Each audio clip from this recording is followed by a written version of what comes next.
World war 3 یا غزوہ ہند آپ کہہ لیں، جو میں نے ڈریمز میں دیکھا ہے کہ ابھی پچھلے سال جو میں نے ڈریم میں دیکھا تھا کہ جب چھوٹی جنگیں شروع ہو جائیں اور وہ بھری جنگوں میں کنورٹ ہو جائیں تو وہ پھر یعنی ورلڈ وار 3 کی طرف جاتی ہے بات۔ اور جو ڈریمز میں آیا تھا وہ یہی ہے کہ جو اسرائیل ہے نا، سب سے پہلے تو وہ فلسطین کے ایریے میں کاروائیاں کرتا ہے، اور فلسطین کے ایریے میں ایک اہم جگہ پہ وہ ایک عمارت بنانا شروع کر دیتا ہے۔ تو جب وہ عمارت بنانا شروع کرتا ہے تو مسلمان صرف احتجاج ہی کر سکتے ہیں، اس کے علاوہ وہ کچھ بھی نہیں کر سکتے۔ پوری دنیا میں احتجاج ہوتا ہے لیکن وہ کچھ نہیں کر پاتے۔ اب واللہ عالم، ہو سکتا ہے کہ یہ مسجد اقصیٰ کی جگہ پہ وہ کچھ کوئی ایسی بلڈنگ بنائے جس کی وجہ سے وہ پوری دنیا کے مسلمان احتجاج کرتے ہیں لیکن کر کچھ نہیں پاتے۔ اور وہ جب بلڈنگ بن جاتی ہے تو اس کے بعد میں دیکھتا ہوں کہ اس کی بیس میں ایک دھماکہ ہوتا ہے، اور وہ دھماکہ ایسا ہوتا ہے کہ اس سے کے نتیجے میں نا ایک ڈسٹ سٹورم اٹھتا ہے جو ایسے چاروں طرف پھیلتا ہے، اور وہ اتنا شدید طوفان ہوتا ہے کہ اس میں آپ کہہ لیں کہ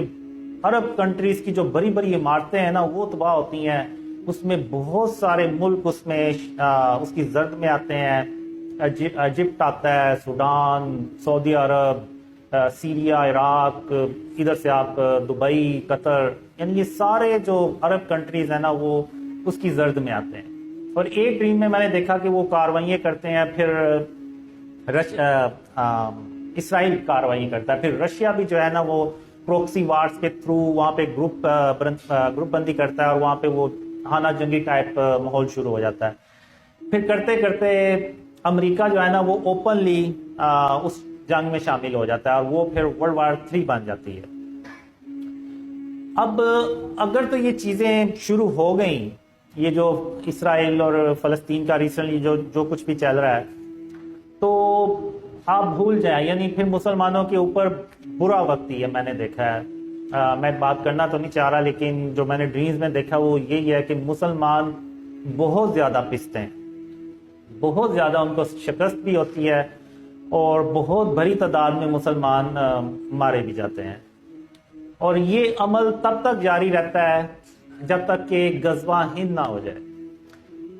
مڈل ایسٹ میں یہ سارا کچھ چل رہا ہوتا ہے، لیکن پاکستان میں اللہ اپنی رحمت سے پاکستان کے لوگوں کو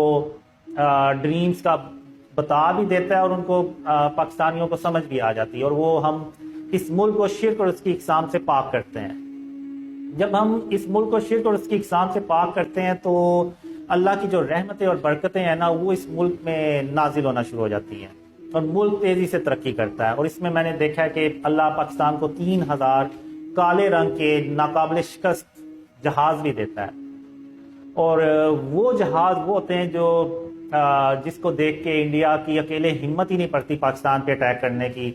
اور پاکستان اللہ کی مدد سے کشمیر بھی آزاد کرتا ہے۔ تو اب دوسری طرف مڈل ایسٹ میں جب وہ سب کچھ تباہ کر دیتے ہیں اور ادھر سے پاکستان ترقی کر رہا ہوتا ہے، تو آپ کو پتہ ہے کافی لوگوں سے تو یہ کبھی بھی ہضم نہیں ہوگا پاکستان ترقی کرے گا، اور خاص طور پہ انڈیا سے تو کبھی نہیں ہوتا۔ انڈیا جنگ کرنے کی کوشش کرتا ہے لیکن کالے رنگ کے جنگی جہازوں کی وجہ سے وہ کچھ کر نہیں پاتا۔ تو وہ پھر جو جنگ ہوتی ہے نا مڈل ایسٹ میں، اس کو پھر وہ پاکستان پہ لے کے آتے ہیں، اور